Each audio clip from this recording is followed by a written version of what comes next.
Good morning, everyone. So today I'm going to continue the Fanal Forest Project that I introduced in last week's episode.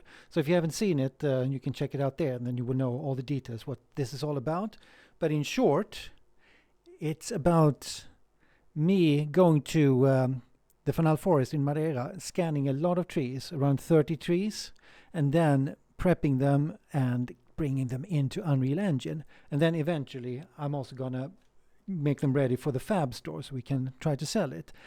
And this is going to be a series of a couple of episodes where I go through everything that I need to do to get it ready for publishing on in Unreal Engine and as a downloadable on the fab store. So got lots to cover, and as you can see, I'm not starting exactly from the beginning, but I'm going to do it a little bit Christopher Nolan style. We're going to go back in time, so I will introduce all the steps that exists to get to this point as well.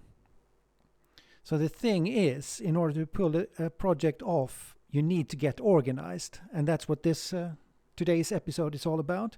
It's how to organize your project. Now, this is designed for solo creators, so it's not for a huge company or anything, so you don't have to be super organized, but you need something that keeps it going and see where you are and how you progress, and that keeps you from not overworking your work, because it's so easy to try to do too much. And I think even here I have done too much. So I started out with scanning 30 trees, but there's no way I'm going to be able to do 30 trees with any reasonable time, because one of these trees would take at least a couple of days work to get ready. So you can just calculate how many assets you have in your asset pack and then see how many days it's going to take. So if we count it very low for a very simple asset, something like this one here, which I consider to be a simple asset, that would take 1 day to make. So let's say you have 100 of these assets. You're still looking at 3 months if you're a solo creator. So yeah, you got to keep all of that in check, which is not that easy, but I'm adopting a technique, if you may, the MVP technique, minimum viable product. So in the beginning I did everything. It took me forever, and I got everything into my Icelandic project, which was just way too hard, way too much work to get it anywhere, and I despaired at times if I would ever get it finished. So after that I thought, okay, next project I'm gonna make proper lists, and I'm going to find out where the sweet spot is, where it feels advanced and that you get everything. You don't want to make it feel simple. So you just got to find the right amount of assets that you can do with a set time frame that you give yourself. And then start producing that. So 30 trees is going to be way too much. I think I'm looking at something like 10 trees instead. And that's probably going to be enough to make it feel like a nice spooky forest that also has some value to buy. So let's see, let's clean this up a bit. First of all, we're going to get rid of these things that we are not really going to have in the project at all. So these are just test objects from my other packages. So let's just hit the delete button there. Take away all the Indian temples. So now what we are going to do, we're going to see exactly what we need and what we don't need. So this one also belongs to different projects, so it goes. Now some things I can mix and match. It's not a big problem to do. Now the only thing I can't do, of course, is to include any Megascans objects. So that's why, if you look at the foliage here, every blade of grass I have to do myself, because I of course can't sell anybody else's products. So it's quite good to do this kind of base work that you build up a library of, so you can reuse it, because you don't want to spend time making leaves all the time, and then you can maybe add a few each time you do something. Like these ferns are completely new for this project, and things like that. So yeah, so these are all objects that are kind of finished already. I got a few of these, they're pretty much done. and this one is done, but all of these are just what we call Previz.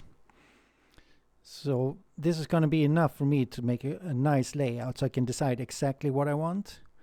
I'm probably not going to include these are like normal trees, so keep them in for now, but they're probably going to go at some point. So I got a couple of trees in, but I think I need a few extra things as well. Trees is nice, but I kind of liked it when I had some of the buildings there. So I am going to introduce some buildings from a place that I visited a couple of months ago. It's the Appian Way. It's a Roman road outside of Rome. So it's, well, it goes all across the old Roman Empire, but there is a stretch there where it leads into Rome, and there's lots of tombs in various state of decay.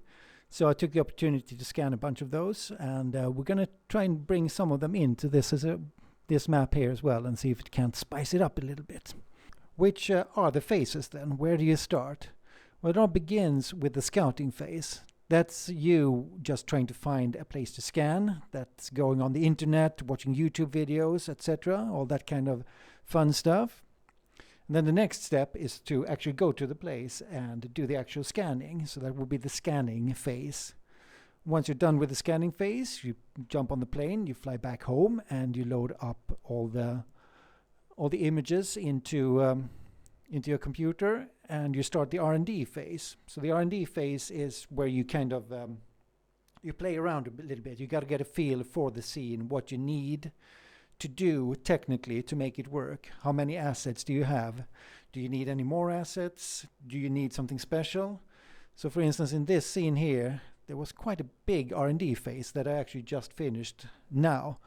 So I need to figure out how to make all the leaves, for instance, and a few other things, how to make all the ferns and etc., and also how to handle this kind of complex geometry. So first I started out with experimenting with speed tree. It kind of worked, but it was a little bit too clunky. So I went with a custom approach in Houdini instead, which I am going to stick with in the future. So that's the R&D phase. You need to figure all of these things out, see where the time sinks are, get a plan, get a grip of how to manage this. After the R&D phase, you need to start the Previz phase. And this is where you bring everything in to Unreal Engine. And that's where I'm going to start right now. This is the Previz phase. So you bring everything in, all the assets that you have, and you try to make a scene out of it that looks good. And then we know what that's all about. And then I make a list of all the steps I have to do for each asset in order to reach completion. I'm going to show you that in just a bit. Because after the Previz phase, we start the production phase. That's when you start breaking things down. Now it's just hard work. Take one tree at a time, bring it from beginning to the end. Produce it all the way up to the quality that you want. And that goes for all the assets. And that's where you need to take off these boxes so you make it through to the end. After the production phase, we have a layout phase. And this is where you bring all the assets in and you lay it out exactly as it is supposed to be in when you publish it.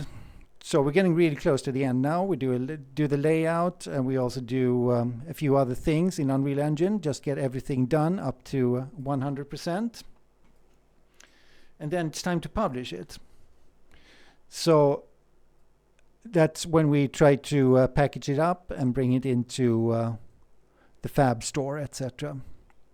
And then after that, we got the marketing. You need to make little YouTube videos, send it out to your favorite forums, etc., so people know that they exist. And as a final thing, we have an archive phase as well, because you really need to clean up your whole project, because it generates terabytes of data. And if you don't keep it clean, you're just going to be swamped when the next project starts. You're going to need so much disk space. It's going to drive you nuts. So it is a very good thing to do. Just clean everything up. Just keep the bare minimum. Everything else goes into the trash can. So yeah. Well, with that said, let's take a look at how I organize it with just some simple spreadsheets. So here I've got a list of all the assets that I shot out in the field. So there's around 40 assets. Not all of them are trees, but around 30 are big trees. Up here I got some grasses, little grounds, and little rocks and things. And then I got a couple of sections here. So these ones here would be one, it represents one area of trees that I am going to do. So I'm going to start with that, and that's about 10 trees or something like that. And a couple of logs, rotten logs, and that kind of stuff. So what I do then, it's I just make all these columns. This is in numbers. You can use any spreadsheet that you like. So I'll just put down here, this one says photo prep. This is just me tweaking the images in Lightroom, then exporting them into reality capture. That's the next step. Then you got the mesh clean. That's getting it into 3D code, for example, just removing floaters, etc., cleaning it up a bit, and getting it ready for the Previz. So in the Previz stage, I will clean it completely and put a texture on it, and then I will put it into the Unreal Engine so I can see what I'm working with. And after that, I got the sculpt. I sculpt it to perfection, and then I do branches if I have branches, and then I do a remesh of the whole thing to clean it up, so I can put UVs on it as well, which is the next step. And then I put the canopy on, that will be leaves and twigs. And decorations here stands for the ferns and little blades and the grass blades.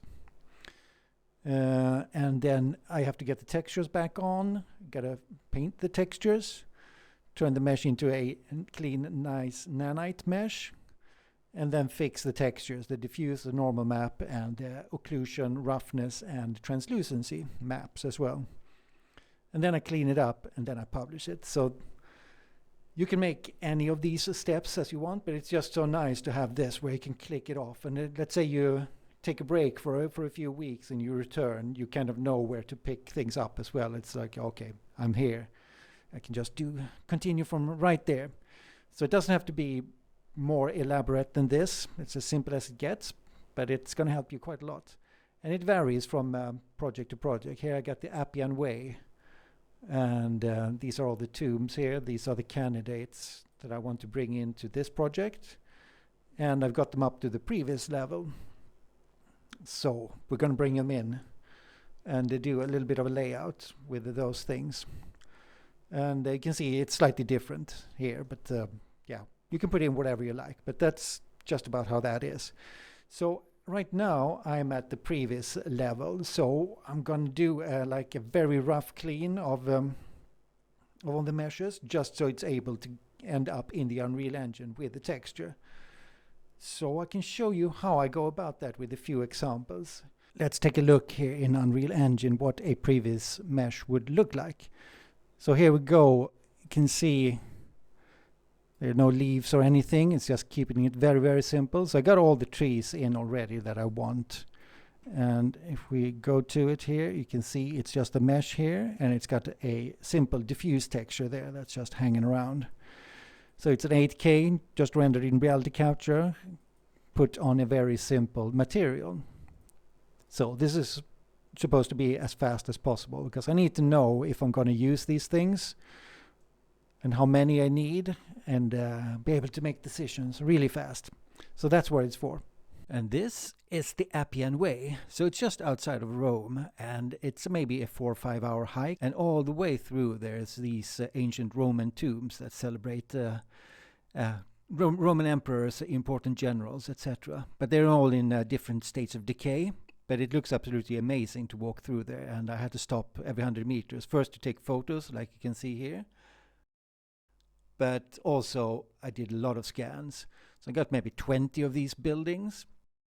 And there probably will be an asset package of this at some point in the future. But for now, I'm just going to loot some cool pieces and put it into the Fanal Forest and see how it fits in. And I think some of these pieces might fit pretty nicely. So let's take a look at some of my scans from the Appian Way here, and what I'm going to do in order to get them in as a Previz mesh. So I'm just going to go quickly over all the meshes I have and clean them up. So you can see here I got the original scan, which comes in at 429 million polys, so pretty intense. So 3D code can only take 100 million. So we're going to simplify it down to 100 million polygons, and then it looks like this. And obviously, as you can see, reality capture has a little bit of an issue with skies. It interprets it as completely white. Now, there's nothing really that you can do about that as far as I know. Even if you mask it out and make it black, I still get a huge amount of artifacts there, so I don't bother. I'm just going to cut this off in 3D code. So this one gets exported into 3D code, and we're going to clean it up there. It's imported into 3D code, and as you can see, there are some floaters here that we're going to get rid of.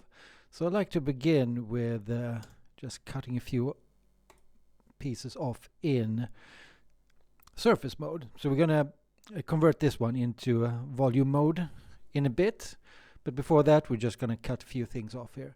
So what you also have to do is go into orthographic view. It makes cutting a little bit more precise. So it's a 100 million poly mesh we got in here, so it's still decently fast to cut off, but it's not the fastest process. Let's see. So the problem sometimes with cutting things in surface mode is that you can get some errors where the Boolean operation doesn't work. So usually I would just cut off, if it's a big mesh with lots of protruding mesh pieces like this, I would try to cut them off because it makes the conversion to volumetrics a bit easier. So actually doing this I might not necessarily do because it's kind of close to the mesh, but sometimes you can have long protruding pieces of mesh that you need to get rid of, and it's kind of good to do that before you convert it to volumetrics. All right, let's say that's fine. And all we're going to do now is right click, and we're going to separate disconnected parts. So this is going to take care of all the floaters. And I set it to 10,000, so that means every piece smaller than 10,000 is going to get deleted. And there we have it, it's done. And you can see, if I turn this on and off, everything that's bigger than 10,000 polygons will end up in its own little mesh here. So this one we can also delete. So it's gone. And just to keep it clean, I would drag this out and then delete these two. And now we can convert this one to volumes. So we're going to hit the S, turn it into V. Now you can increase this if you want. I'm going to stick with whatever 3D Code is suggesting at the moment, but you want to aim for somewhere around 100 million as well. It turned out to be 95 million polygons, and now I'm just going to use the lasso cut tool and prune all of this away. So all of the white has got to go. As you can see, it's decently fast. So this is a bit of a process, of course. I'm just going to show you a few cuts. And I need to take pieces of this away as well. So this is how I go about it. So just be able to prune it down and get it cleaned up, get all the floaters away. And then I also use the let's see here, the wet clay is very good. So let's go out of the orthographic view and into this 3D view. And here you can see, now I'm just gonna chew away all this. So, like I said, this is just for Previz purposes, so just a fast cleanup to get rid of all potential strange geometry, so we can get a good representation in Unreal Engine of this. So I will go around doing this as fast as I can. I would be a little bit more careful than this usually, because I will use this mesh later, so I don't want to destroy it by being uncareful. So I still want to keep this because I will later do the final sculpt on this mesh as well. So But it's just a matter of getting rid of all of this. Yeah, you get the point. And then getting rid of all of this. Like so. And then, well, there's one more step here. I need to convert it back to surface mode. And I need to get rid of the rest of the floaters there.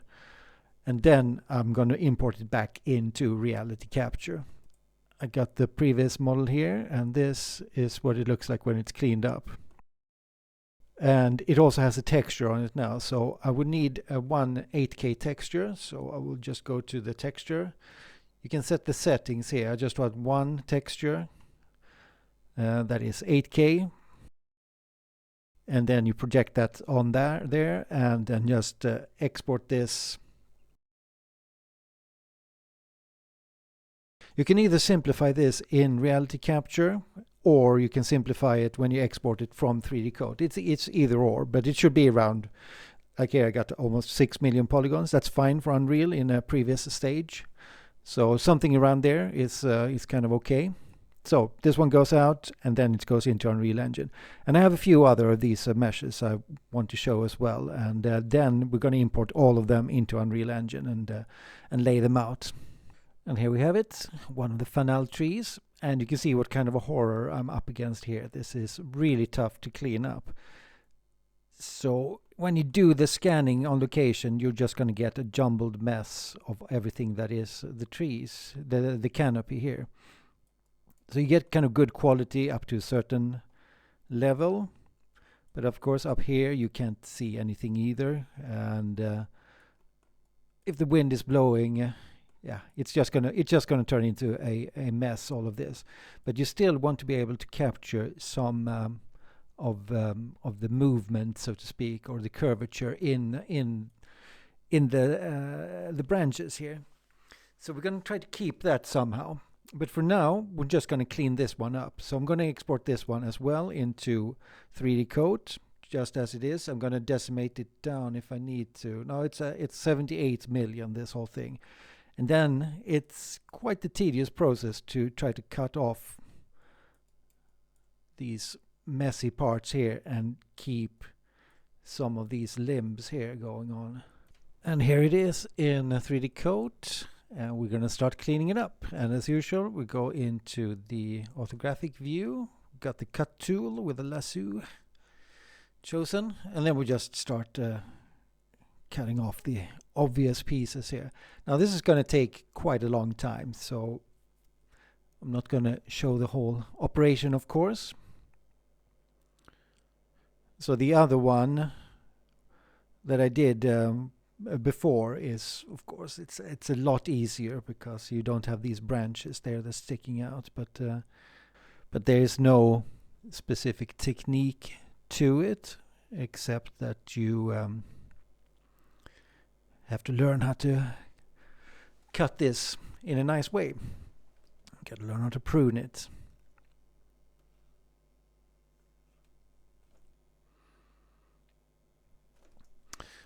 Okay, that's a good start. So let's do this here as well. Now we'll see if we can do some cutting before we convert it. Let's see if we can get rid of this whole top here. This is things I'm not going to be able to use.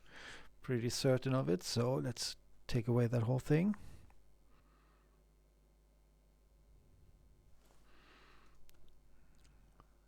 That worked okay. Okay, let's separate the disconnected parts. And it's done. Let's do some cleanup. And convert to volume. We're going to stick with the defaults there. See what it gets us. It says 52 million, but it may or may not be upwards of 70 or 80 million, which is fine because we want to oversample this as much as we can, and my limit is 100 million. But in the end product for the high-res mesh, where we're going to steal the normal map details from, is going to be around 40 million. So that's usually where we are at, because 40 million is a good ZBrush size for an object. Then, of course, it's going to be decimated all the way down to maybe 2 million or something like that. And now it's in volumes, so let's do some cleanup. And as usual, I start with the cutting tool. Just go through all of these things here. As you can see, it's super responsive and really fast when you cut in this.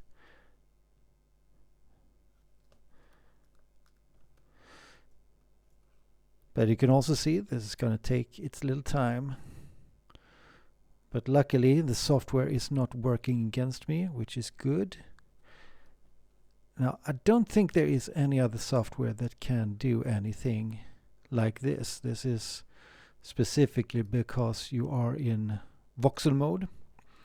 That you can just cut through these meshes here like it's butter. So we're gonna see.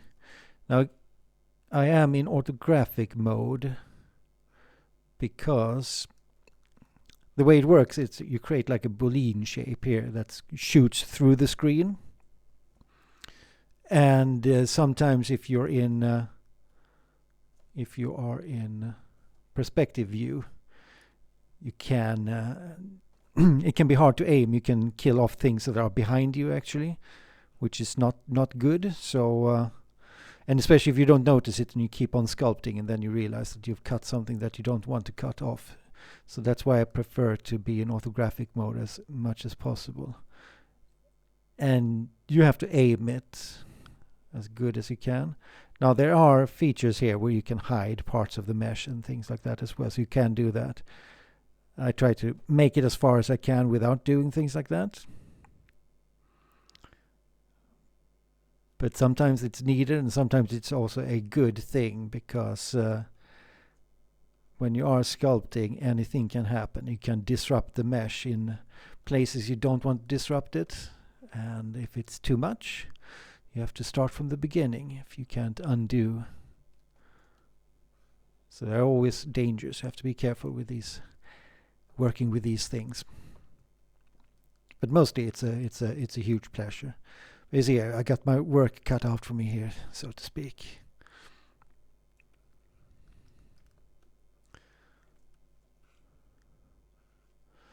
But this is how I do it. I'm just going to go through this whole canopy here and see what I can save in when it comes to the branches here and that kind of thing. And everything else has to go. And eventually I have a branch system where I can work in the missing parts here to build a complete canopy. So we'll show that in future tutorials.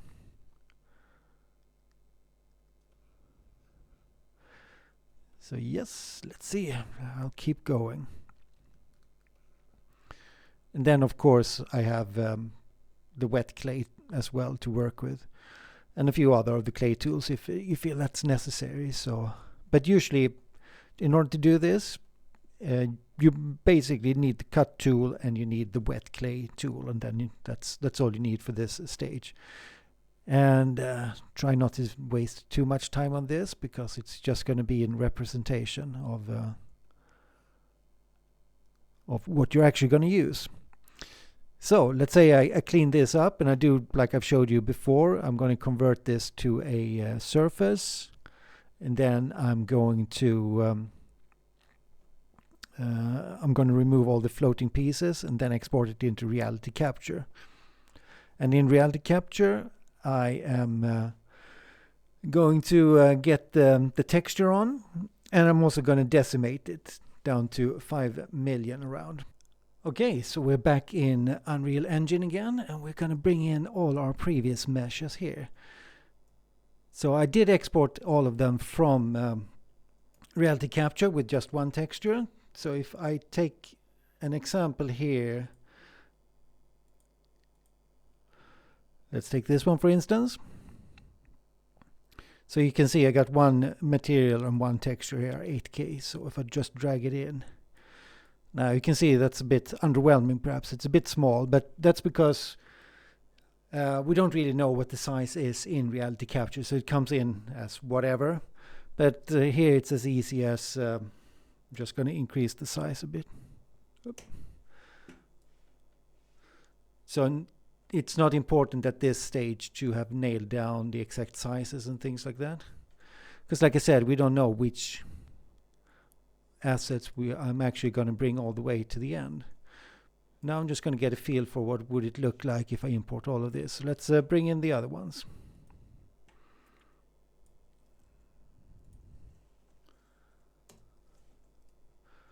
Piece of a tomb.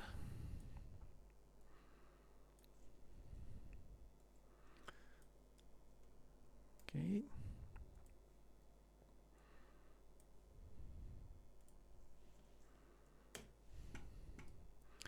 And all the trees I've done from before, so they're up to the Previz standard that we want. This one should probably be bigger.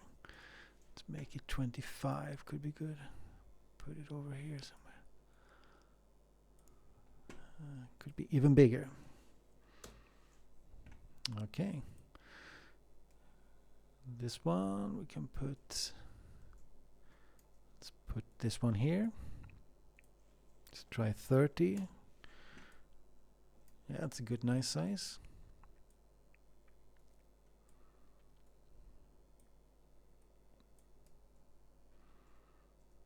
Okay, what else do we have? Let's put this decayed tomb there. Scale it up a bit. Yeah.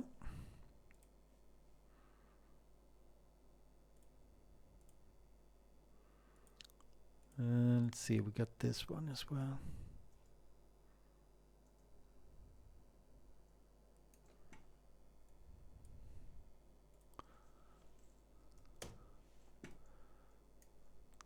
A little bit big. Let's see, 15.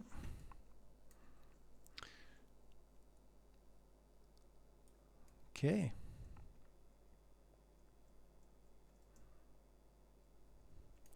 So let's take a good look at what we have. I have a few more assets here we're going to bring in as well. So for some reason we got this. So I'm going to import this. Now the easiest way, you can either just right click and go import.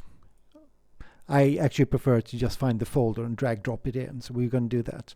Here I have where I saved it in the Previz folder, and we're going to drag in the FBX there. I'm going to get a dialog. Just going to click import all and wait for it. So it's going to import the mesh, going to build the nanite and that kind of thing. And it's in. So I can just drag that in there. Scale it up 20 times. Now we got this. Then I had one more here, the Xiuk.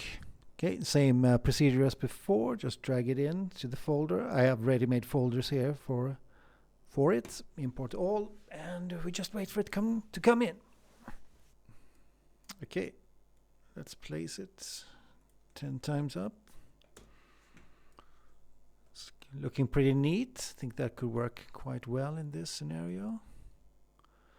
Okay, there we have it. So these are all the assets that I want to have in play for this asset pack. So we're nowhere near of doing the Previz as it is yet. Just brought in all the assets. So we're going to make a Previz layout in the next episode. Don't want these tutorials to go on for forever and ever, and it could be a good break now. We've just brought in all the assets that we want to have as candidates for bringing them up to final, see if they work or not. And I think this gives an absolutely nice representation, and it doesn't take too long to get to this point. Because at some point you're just going to have to decide also which objects you want to make and which ones are kind of unnecessary, just to save time and to be able to finish the project. Like I said before, the most important thing that you can ever do is actually finish the project, which is super hard. Myself, I think I've started, God knows how many projects I've started and never finished them. And I wish I had, but I never did. So it's a skill that you learn. And of course you learn it when you work at companies and things, because then you have to make the deadline. And that's some kind of a knowledge that you can take with you when you do your own projects. But yeah, you got to finish it. Nobody thinks it's fun, those last 10%. It's you just want to get the damn thing over with, and that's exactly how it feels like. It's all super fun in the beginning, but it is hard work to bring it all the way to the end. But hopefully this is going to look super cool when it's done, and with a little bit of planning, we can make it. Well, if you like Unreal Engine and you like to scan things in nature and bring it into the Unreal Engine, why not like and subscribe and follow for more videos? So I'm going to bring this whole forest to life and publish it on Fab. That's what this little tutorial series is all about. So there's quite a lot more of these lessons to come.